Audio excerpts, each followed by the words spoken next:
The Psycho Family, a YouTube phenomenon starring Jesse, an unemployed gamer relentlessly harassed by his insane father. Jesse's real-life videos of his dysfunctional family were beloved by millions of fans. Except the Psycho series wasn't real life at all. I made the first video as a joke. Then people thought it was real, and I'm just like, why? And I fleshed out some characters and made the Psycho series. 3 minutes to 4 minutes and 30 seconds for a perfect viral video. As we went along, I wanted to raise the bar. If he wanted to break the back door, they broke the back door.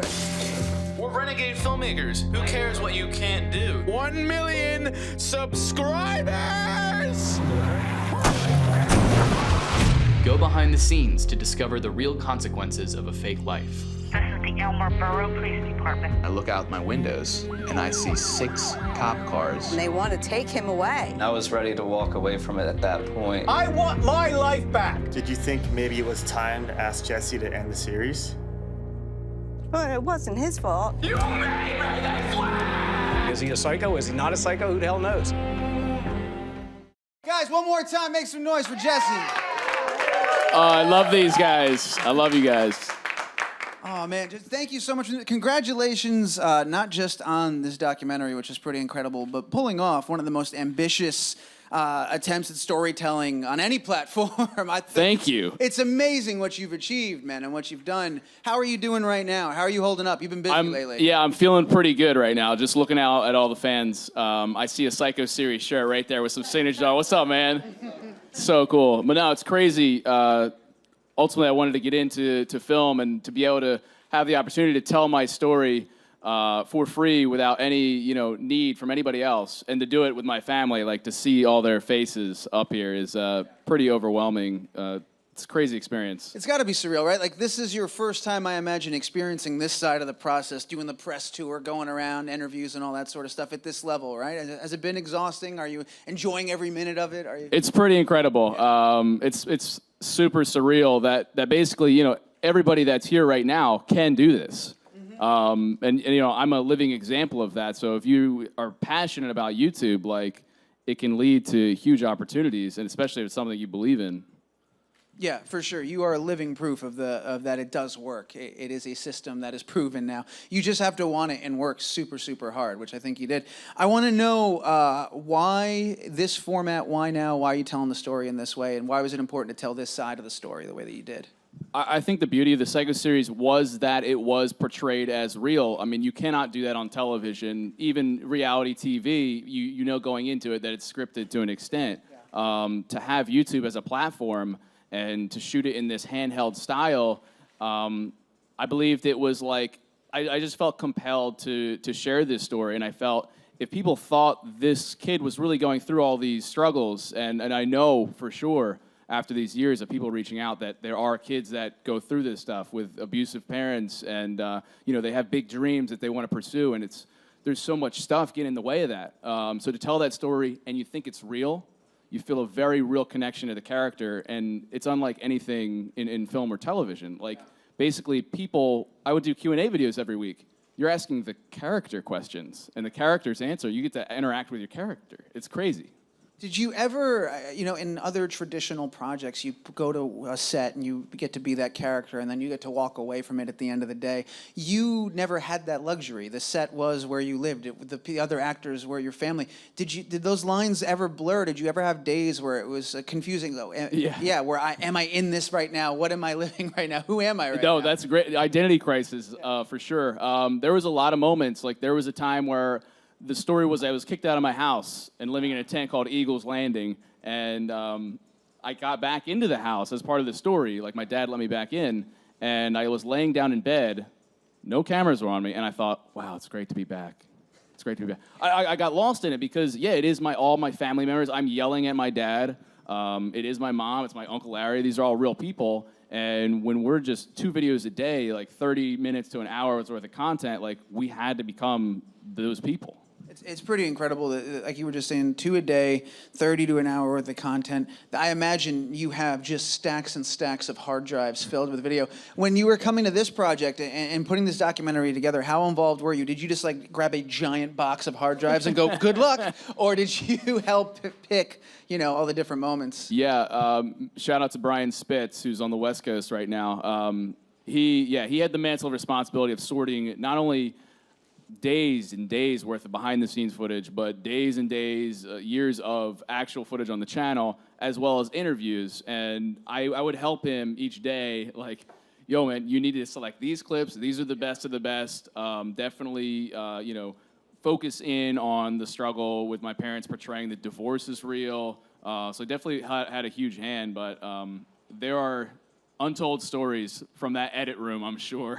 Yeah, no doubt. There's so much to unpack and get into and so many great things. I want to talk a little bit about your fans and how incredible they are. They are. Right? Give yourselves a round of applause for being pretty Yes! awesome. Don't Woo! sell yourself short. Yeah!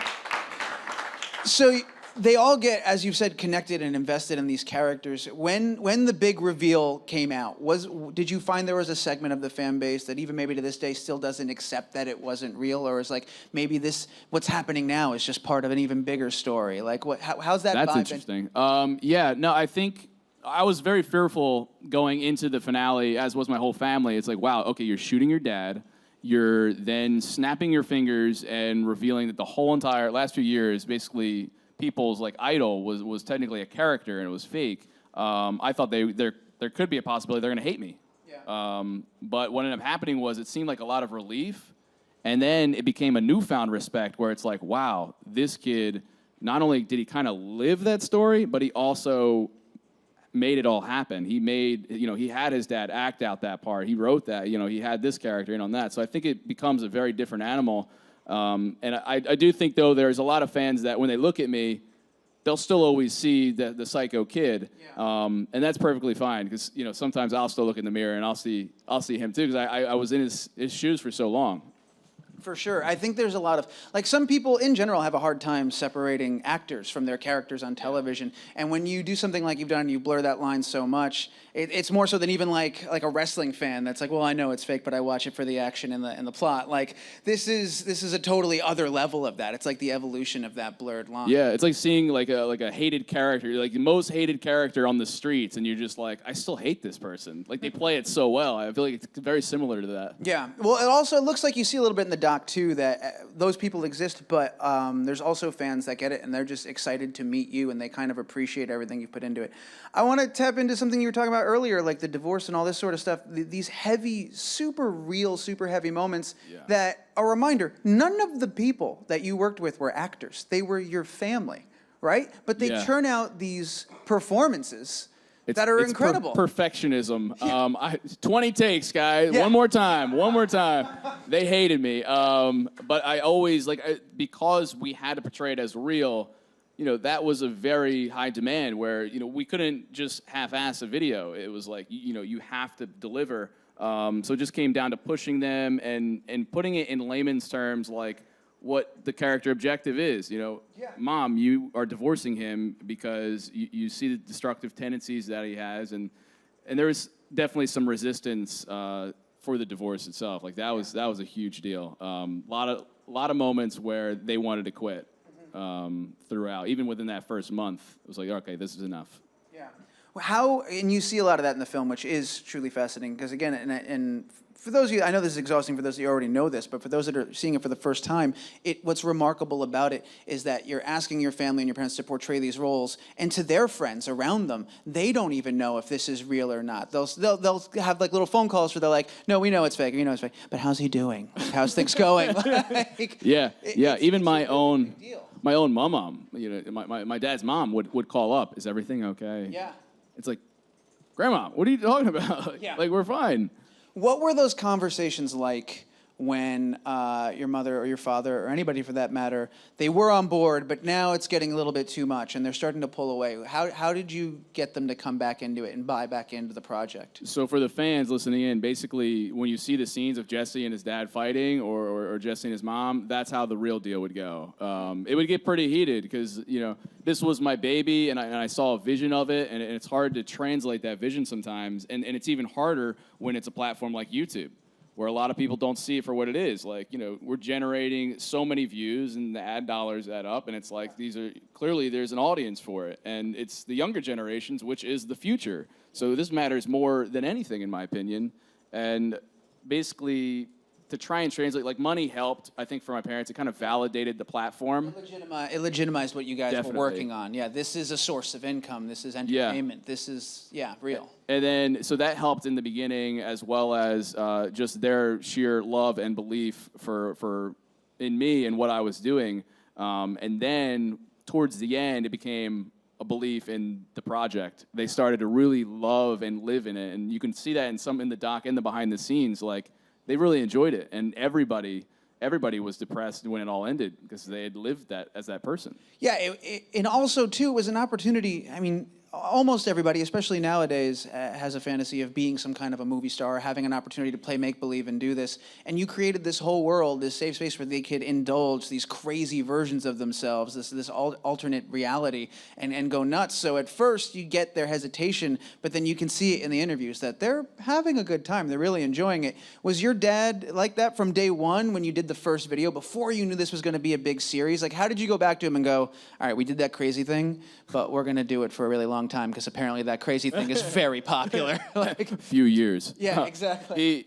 He at first, because it was a joke, he's like, a couple hundred people will see this. It's satirical, you know. Yeah. But as it started going, my dad works in government. And I couldn't believe. And he's when psycho that comes dad. about, I was like, how did he get him on board for this? And it's a publicly appointed position, so he's basically abusing his son, portrayed as real, for a couple years, divorcing his wife. He goes into work, and the employees are just like, Jeff, everything all right? Exactly. You might be fired next week, but just want to make sure everything's good. Yeah. So super uncomfortable. There was a lot of times where I had to talk my dad off the cliff, so to speak, and I was just like, it was not easy. I'm having flashbacks right now. For sure. Well, I mean, Family of the Year award, without question. The way they supported you and the way you guys kind of banded together to make this thing a reality. And we all benefit for it because the project is absolutely incredible. Talking a little bit about blurring that line in the realism and then fans sort of interpreting it in different ways, were you ever surprised? You touch a little bit on the doc and sort of the fear and paranoia that sets in at some point. Were you ever surprised by some of the fan reaction and what their response was and all the different phone calls to the cops and stuff like that? What was like the most shocking thing? Yeah, you had to deal with. We had a few run-ins with fans. There's one night we were working on Aunt Jackie's house and in the Haunted series, and we had somebody tailing us in a car. And we're looking in the rear view, and I'm like, yeah, I'm pretty sure this person's following us. And then we start going like 80, 90 miles per hour. They're following. They're keeping right up. I'm like, oh, my God. We started doing a few turns, like a few right turns. They're still following us. We turned down a dead end, and they cornered us. And when we had to literally like drive up on the grass to avoid them, it was like something you see out of an action movie. And we looked into the driver's seat. It was not a smile when they saw us. It was like, we want to expose you. We want to, that was like the big ticket items. Like whoever can expose McJuggerNuggets, crack the case, is going to get just crazy amounts of fame on YouTube. That's what it was. That was because I was going to say, why do you think there's some fans that were so happy to sort of buy into the fantasy, or not even realize it's a fantasy, but just enjoy the ride? And then there were other fans that were like dead set on, I'm going to get this guy. I'm going to expose him. I'm going to show the world. And everyone's like, dude, chill. Yeah, I feel like a lot of it came down to, because I would watch Freakout videos, and before I started, I was like, wow. They were kind of frustrating me a little bit. I was like, these are blatantly fake, but people believe it. It was kind of like, when you find out Santa Claus isn't real, and you're just like so frustrated with that. Sorry if that spoiled it for anyone. Yeah, earmuffs. I'm really sorry if you didn't. Genuinely, he's not real. I mean, he's really in your heart. Hang on. Just cover our ass here. He is real in certain parts of the world. Yes. Yeah, right? Yes. Okay. He's around. He's just around. not in New Jersey. Yeah. Yeah. He just doesn't go to Jersey, and so anyone from Jersey, as a result, refuses to accept him as real. That's Exactly. Thank you. As long as he lives in your heart. But it became like when you're frustrated when you first find out that Santa Claus isn't real, and then you're like, well, it's almost like spoilers. I got to ruin it for somebody else. So I think it became, wow, this guy is making loads of money. He's got all these followers, but it's all fake. How is he pulling that off? Like, I want people to know that it's not, and so I'm gonna try and make a following out of that. There's a whole counterculture. It's so weird, like psychologically, what happens to someone when they get angry. Like, it's all fake. It's like, yeah, you did 38 takes and spent 2 days on this video, but it's all fake. Like, he didn't earn it. Like, you know what I mean? It's so weird that there's a disconnect there. You were, according to and I don't think this number's gone up since I've seen the documentary, but you were swatted 20 times. Is that accurate? That's pretty accurate. That is. Does that ever cease to be pants-shittingly terrifying when that happens? Because I would imagine, and for those who don't know, I know a lot of us in this room do, but those who are watching at home, just real quick, what swatting is. So a swatting is when a troll, or basically just anyone over the internet, decides to call up the police, local police, or even state police, and they'll say, "Hey, I live at this person's address that I don't like." They pretend it's their own. And they say, I just killed my mom, I killed my dad, whoever. Whatever they got to say to get the police force to send a literal SWAT team to your location. Like, there's certain qualifications to get the SWAT team, so they have to, murder somebody in the house, and then they have to say, if any cops show up, I'll also kill the cops on site. Yeah. And they phone that in, and the cops got to respond, and when the cops get there, they're ready to shoot to kill, because that's their job. So 20 times, do you get to, time number 17, and even the cops know hey, man, we got to show up. We got to come out. I know. That's 100% accurate. That's awesome. Yeah, it was 7 cop cars roll up. Jesse. By the 3rd time, it was like, yo, how are we not on the list yet? You should know by now. McJuggerNuggets, Jesse Ridgway's house, the address. So I think it was around the 4th or 5th, it was like, okay, we have password protected, so if they get cop calls, they'll call me on my cell because they still have to double check, and then they'll still send people out. And these are happening, 5 in the morning, 4 in the morning, midnight, every hour. So we're on edge. It's absolutely terrible. I got a couple of minutes before I go to audience Q&A, so I got a couple last questions, then we'll get over there. So get the wheel spinning, guys, if you haven't thought of your questions yet. I'm curious, you show a little video in the doc where you break it down. When did you develop the formula for the perfect viral video? When did that come about in your mind? Was that, I imagine shortly after... Yeah, it was later on. Basically, the formula came to be because Psycho Dad Shreds video games got over 30 million views, and I was like, all right, let me break this one down, because we were getting 10 million, and we understood the fundamental of destruction and dad yelling at kid, whatever. But I was like, what is actually the in-depth analysis of what's going on here? So I looked at that video and then broke it down, and then we tried it a few more times, and it was 100%. It's working. Yeah, it definitely took a little bit to kind of craft that, though. Yeah, for sure. Well, it's one of, we've had a couple of different entertainers and people from YouTube on stage, and I think your formula is the only one I've seen proven that actually nails it. And it's just really fascinating to see when someone tap into that.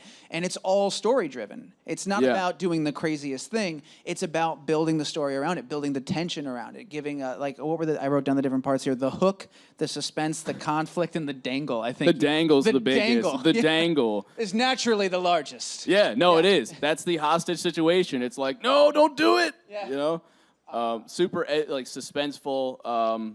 But yeah, it's as far as YouTube goes, I think it's one of the you won't find this on any other YouTube channel. There's no big YouTube storytellers long episodic driven series that are super indie like this. Yeah. And portrayed as real, but. I wouldn't be doing my job if I didn't ask the often, I'm sure you get this everywhere, question. Just what's next sort of question. What are you working on? What aspirations do you have at this point? Having achieved this. Yeah. And where do you go from here? Huge shoes to fill. Yeah. And it was hard because after revealing it was fake, there's no going back after that. No. You never trust me again, so to speak, where it's well... Dude, watching this, I was still waiting. I was as we were getting to the end, I was there seems like there's going to be a big conflict here. I was waiting for it to turn, but it's still, you kept it all there, and it felt very real and genuine, but The big ticket item right now is, still pumping out videos, and I'll tell you guys right now, we're gonna have an app come out in like 2 weeks. And Wait, is that the big bombshell that you were talking about on Twitter? Your yeah, game-changing announcement? It's called Storyfire, and it's a group storytelling app and social media, and it will take over the world. I'm telling you right now, and this will be the first time I'm saying it. It will. That sounds pretty incredible. Because I know all you guys are aspiring YouTubers and creators, and if you want to tell stories, you're going to be able to do this. Can I just real quick? Did you know they were aspiring YouTubers? Because there's literally at least 7 cameras. What gave right it now. away? What gave 2 of which on sticks. That one's. I mean, I haven't. Yeah, I could see where you get that from. Wait, 8. I just saw another camera. Is that another one over there? Yeah. Okay, another Don't camera. forget, yeah. All right, couple of rapid fires, then we're going to go to audience Q&A. What was the hardest thing to watch get destroyed? The room. The room in the Morton building, the gaming room, I had developed a lot of memories. Like me, my friends, and my uncle built that from scratch together, put a lot of money. We all know the paint job. The paint job, we just had a fight in the room, and paint just like fell beautifully on it. It was like technicolored. It was great. So to watch that crumble for the video, you know, there was some real screams in that one. All right, let's go the other direction. What was the most exciting, most exhilarating thing to watch get destroyed? I have to go with the pool. Yeah. The pool impact was absolutely insane. To watch Uncle Larry just speeding through. I didn't think he was going to do it, honestly, but he was like dead set. There was not a doubt in his mind. He was ready to die at that point. Incredible.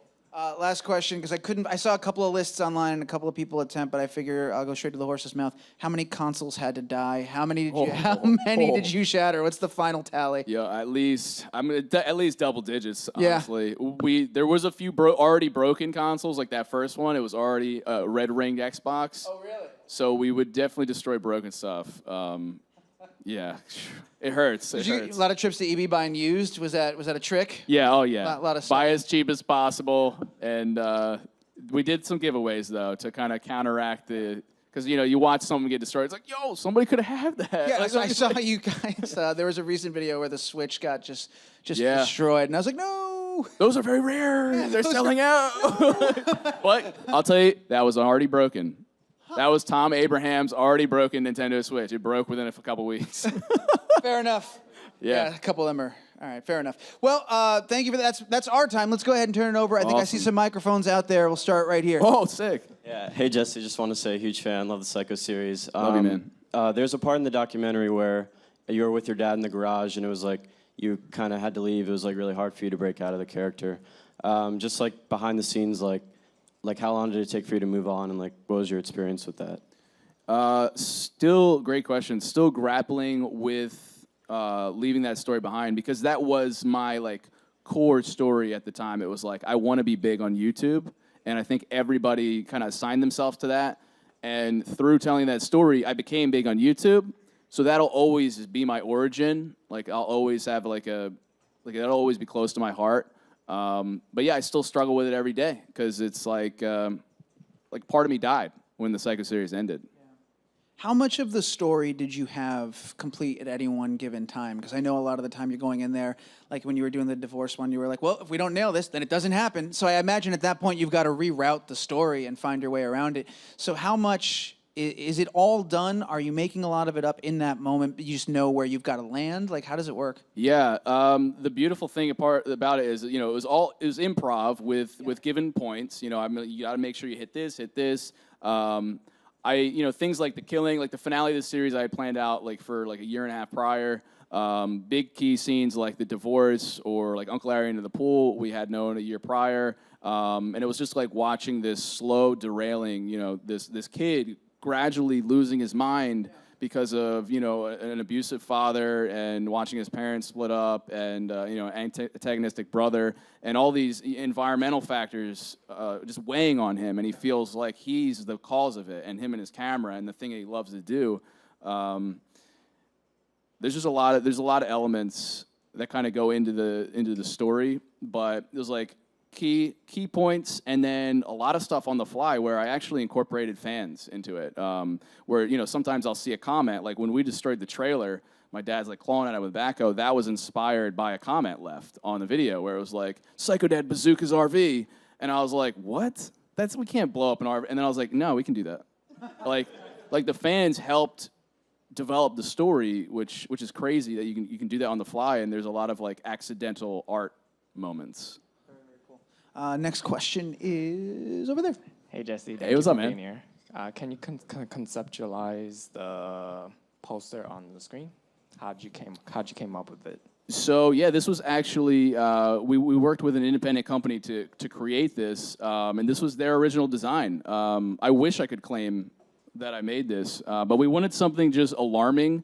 The deep red was definitely achieving that. Just something like almost like mug shots. And a very stern look, and we had to capture the whole family, and we had to pick the key props that we felt represented the series. So with the gaming elements, the trying to make it on YouTube, the gun to kind of, and the gun and the hammer to represent the destructive elements, and then we had the constructive elements, at least in Jesse's mind. And he's also getting shot from both sides. Yeah, you got it. Isn't that Yeah. nice? Yeah. No, there's a lot going on here. There is, yeah. A lot going on. There's some subtext. We have one more question, but before we go to it, and I apologize if I take your question, I want to know how early on did you decide that you knew at the end you were going to have to shoot your dad? That was like day one. That was day That was one? just easy. Oh, man. Yeah, I think it came from like a really like deep inner desire to do that. I don't know. Your dad is awesome. Why do you want to shoot your dad? Nah, it was like, what is the... Because there's that old stigma that parents have, like, oh, the violence in video games, the violence in video games make you lose your mind. So I was like, let me play on that stereotype. Right. And the ultimate irony was, Psycho Dad in the very end's like, the video games call. It's like, no, dude, you made me, you made me this way. It's like, it's the parents that are causing it. It's not the other stuff. Yeah. Awesome, cool. Last question is right here. Go for it, man. Hi. Hey, what's up, man? Well, I used to do YouTube videos, but I had like no motivation at all to keep on going to do what I do. So when you started doing YouTube videos, what motivated you to keep on going? So yeah, I started YouTube in 2006, so it's been over 10 years now. And even when I was 14, it came from just something to do with your friends. I like playing video games, and outside of that, it was like if we're all hanging out, it's like, yo, I got the camera. Like, what if we just did like a skit? There was like a certain little either joke I wanted to share with people that I thought was funny, or even a story that I wanted to share. And that's what it was about. And it wasn't until, as you get older, it was like, well, I need money and I need to get a job. Like the dose of realism from the parents and everybody, it like started to sink in, and you start to hear stories of people making millions on YouTube. So it was like, okay, let me try and do what I love, which was like storytelling, and then mix it with what'll get views, which was these Freakout videos. So it ended up being a perfect pairing, but some days it's hard. Sometimes it's hard to be motivated. Honestly, a lot of my motivation these days is still the story thing. It's like telling stories and watching people react to it, but it's you guys, the fans. Like, you guys keep me accountable for like doing it, and I love interacting with you guys and seeing how you guys respond to different things. So, but for starting out, I'd say you gotta really love it, and it helps to have some people in your corner too, like whether it's a parent or a friend or somebody who likes doing it, or even a big YouTuber. Wink, wink. So, but yeah, man. That's a great question. That's a great answer. Unfortunately, I could sit here and pick your brain all day. I'm literally made of questions after watching this thing. But unfortunately, we're wrapping it up. We're out of time. I got to say to those watching out there, whether you're familiar with Jesse's work or not, this documentary is required viewing. Psycho Family on Go90 is free. You have no excuse not to watch it. You'll be grateful you did. It is fascinating. Congratulations on everything. And thanks for being here, man. No, Jesse Ridgway, Thanks for everybody. having me, guys. Make some noise. Let them know.